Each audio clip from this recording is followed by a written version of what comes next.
And we're back, wrestling fans. Wait, Right. that's the other show we're going to do. Yes. We're back on high I'm school sure some of sports. you would watch this, all wrestling fans. That's true. That's very true. Back on the subject of local sports, the tennis team finished 4th in the district, which is a pretty impressive feat considering the district we're in. Lots of good teams in the district, and of course, as we've lamented several weeks now, we don't really have a home tennis court Campbell County does not get to play home tennis to matches. play at, so we have no home court advantage, so to speak. Ever.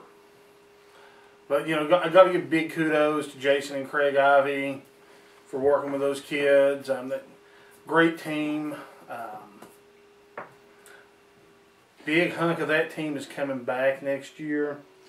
Tennis also, and much like track, is one of those sports where you have individual competition going on within overall team competition as well. Right, you can actually make it to the state as an individual, even if your team doesn't make it. Though, as far as I know, no one from Campbell County did that this year. Other local sports, Courtney Morris and Her AAU team. the tennis team Hustle. It's a good team name for a team that had Courtney on it. They went 3-1 this weekend in their tournament. I think at Carson Newman. It was in Jefferson County, so. She's playing well. They're playing well. She had a bit of an incident this weekend. Yeah. Sort of funny if you know Courtney how competitive she is. Apparently one of the girls on the other team kicked the basketball at her and then maybe kicked her and had some off-color commentary towards her, which caused Courtney to sort of storm the opposing bench. And then it broke out from there. It all went south from there. It is what many in the old wrestling business would have called a Pier 6 brawl. They got it calmed down though, and after a lot of delay, she was there apparently from really early in the morning on up late at night playing. You know, it just shows her dedication. There's another girl in Campbell County on the team. Is Maria Faust on that Maria team? Faust. Maria's She's on the team very as well. good. Hopefully they're getting better and getting primed for a good run next year. And Maria's also on the girls' basketball team. Didn't hear her name a lot because she was injured most of the season. Yeah. So her and Courtney, you know, they're playing together on that team. It's this team hustle, and they have a game, maybe a day of the several. They're having a play day next week. Next, I'm assuming at Campbell County High School gym. Courtney didn't say. I would assume so. We'll find out. We'll keep you posted on that. So come up there if you want to watch some basketball. Should be a good games. You know, Courtney, in everything she does, she wants to win. That's what I like about Courtney. She has drive about her, and she wants to really get out there and put it all on the line. And, you know, I'm sure all the girls up there do. That's why Courtney's just very vocal to us about it. Well, I know Amber Young has told me many times how she is ready to take it to the next level this basketball season. Yeah, she's got that good old rivalry going with Halls, I think. Of course, Courtney Miller, Shayla, and Kristen are all kind of quiet. Yeah. Kristen doesn't say much, but she's very effective when she lets her speak and get down on the court. She does. Out there in the jumps, on the track, whatever she's competing in.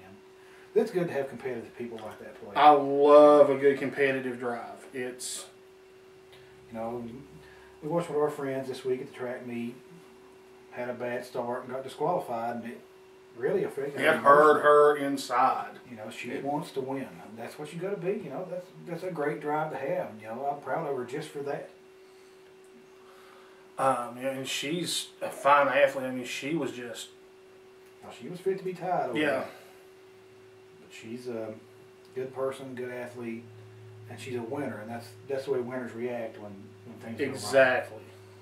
You know, it's good. It's good to have fun playing sports, but it's good to want to win and care about sports. You know, a lot of people don't learn that because, in my opinion, a lot of the little league stuff where they just let everybody get a hit, they let everybody kick a goal and something. That does not teach good life If lessons. you want to stand around or lay there in the field picking flowers, they say it's okay. You know, when I was a kid, that was not okay. That's not okay in my book right now. I mean, you don't want to just go out there and tear a little kid to pieces, but you want to teach them, to compete if they're going to be in sport. I just got a message from Rodney Ellison, who was originally going to be with us today till he realized Today was Mother's Day. He does have this new small child. He does, and 2 older children, and, well, mother of his own. So, you know, he had a busy day ahead of him, but he was apologizing for not being here. He said next week he would be here to give us a spring practice update. They're scrimmaging Kingston that Friday.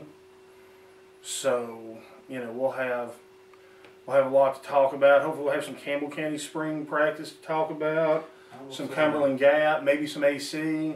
As a rebuttal to Rodney, we invite Sean Jesse to come down. You know, they're playing in week 0. That is going to be our first Volunteer Times game of the week. We will be filming that game and broadcasting it entirely on our web channel. If you can, Sean, show up, dispute what Rodney has to say about you. He's going to bring you down this week. Rodney, you know, Rodney's a man. He's already moved into that head coaching position you've been coveting. Right now he's one up on you. You got to come in here and even things up. You got to, man. I know how you are, but you know, and Sean, you do have an open invite anytime. Same thing goes to pretty much any coach out there. It even goes to any school board member out there that would like to come talk to me. But y'all ain't school board, athletic advisory board member, any of you athletes who want to come down and be on the show. I've talked to several. I've talked to several people, and all 3 of us are on Facebook. And I know 90% of the world apparently is on Facebook. It seems. You got something to say, and you want to say it on here? Come down, let us know. We'll be happy to let you on. I mean, we'll take you in. We'll make sure you get a chance to talk, and we got some people coming in. Shayla wants to come on after track's over and talk. I know Courtney's going to come on and talk with us. I actually talked to KK Brumman about doing an interview since she is a Division I signee. Yeah, we might try to get a few interviews at sectionals next week, and if people qualify for state. It's hard to do that because of some track regulations about people seeing the camera. It's really weird. I can sort of understand, kind of, because I mean, if somebody was using a camera as a coaching tool, it has to be available for everybody doing it. So, but that's pretty much it for the local sports scene so far. Yeah, that's all. That's about all there is to talk about in local sports. We've got some UT stuff to talk about. UT news. Got really good news this week when Alex Bullard, the transfer from Notre Dame offensive lineman, who's basically plays center and probably some maybe tackle and or maybe all positions. He's a lineman. That's what's great. He's a very good offensive lineman. Had a great spring practice. He was cleared to play by the NCAA. Figured he probably would be because it was a parental death issue, and they usually are. Sometimes the NCAA can throw a curveball at you. You never know. You don't. But the hardship thing is almost universally granted. Another of our big line recruits, Antonio Richardson, which some people thought may not qualify. Apparently his father said this week that he should be qualified and ready for fall. Of course, the NCAA clearinghouse has the final word on that. We hope that they go ahead and do it, but his father was very optimistic about him qualifying. That's another big boost. He's 6'6" and 315 pounds.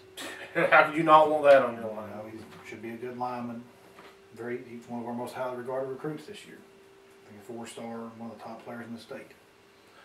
And on the basketball front, Conzo Martin's been part of the Vol Caravan.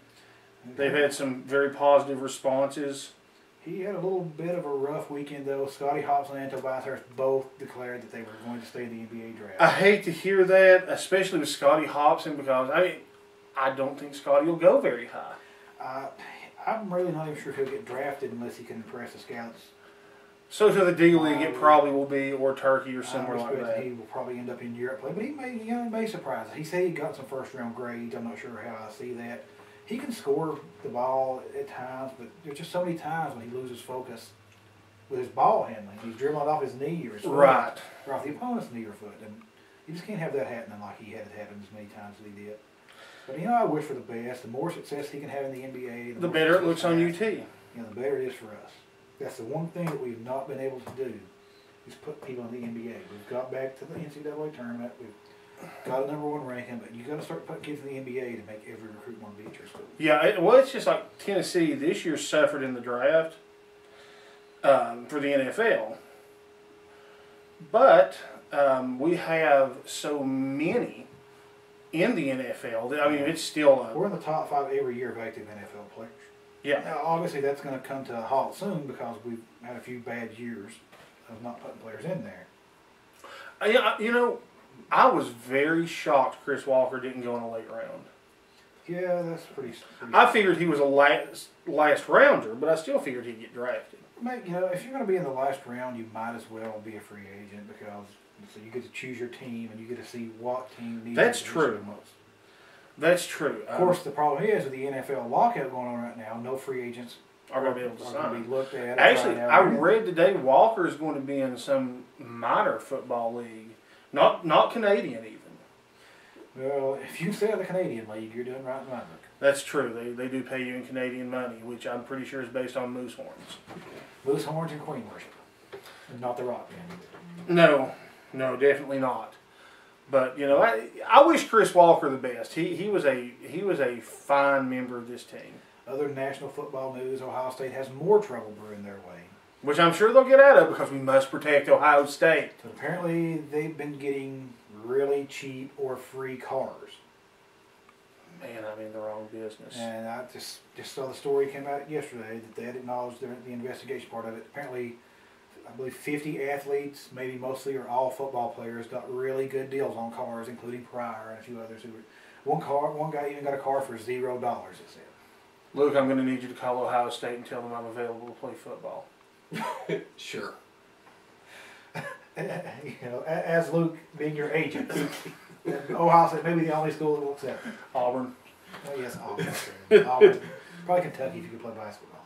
Yeah, that with the amount of stuff piled up against Ohio State, I don't see how the NCAA doesn't hammer the heck out of them. I don't either. I mean, at this point, and they pretty much said we will give your school the worst sanctions available if you keep Bruce Pearl. I've said it on Facebook, so I'll say it on YouTube. You can't trust Buckeyes. You can't. But, They're like Canadian law. Essentially, what they told Tennessee is if you keep Bruce Pearl, we're going to remove him, and you're going to get the most extreme penalties we can hand out. Because Bruce Pearl hosted a barbecue, and then he lied about it, and then actually told the truth a few days later about it. Whereas Jim Tressel lied about the eligibility of multiple players. We must protect Ohio State. Because God help us if the Big Ten doesn't look good in the NCAA's mind. Now the Pac-10, they got a giant football contract worth $3 billion. It actually is bigger than the SEC's. Which is impressive. That has a lot of people up in arms from the SEC country because, frankly, our football ratings are much, much higher than the Pac-10 states. Oh, yeah. Outside of Oregon and a few other isolated places, they don't really care about football or sports in general. Yeah, I mean, they're way too busy hugging trees out there, but the they filthy hippies. Have 100,000 seat stadiums with 48,000 people there during the game day. And it's, you know, not taking away anything especially from Oregon, who had a really great year, but their football's just not as good. No, actually, it's sparsely populated. I don't really see how adding Utah made them that much more attractive, but apparently the networks did. And a lot of people are saying now that that's happened and the money got up that significantly that the SEC is going to have to expand and try their best to get Texas A&M or somebody like that on board. Well, I kind of want to vomit at that thought. Just so they can renegotiate the TV contract. Because when you add a team, that opens up negotiations. And the Pac-10 went from $70 million a year to $300 million a year. Can we at least get Florida State or Miami or a team that So actually... it would be expected it would be What's Texas that big in A&M the southeast? and Virginia Tech, Miami, Florida State. Somebody on it would be an Eastern team and a Western team. It's always been the rumor. Well, I hope it don't happen, but I understand why if it does. Fans, we are out of time. This is an amended Mother's Day Sports Chat. We'll see you folks next week. Same Pat time, same Pat channel.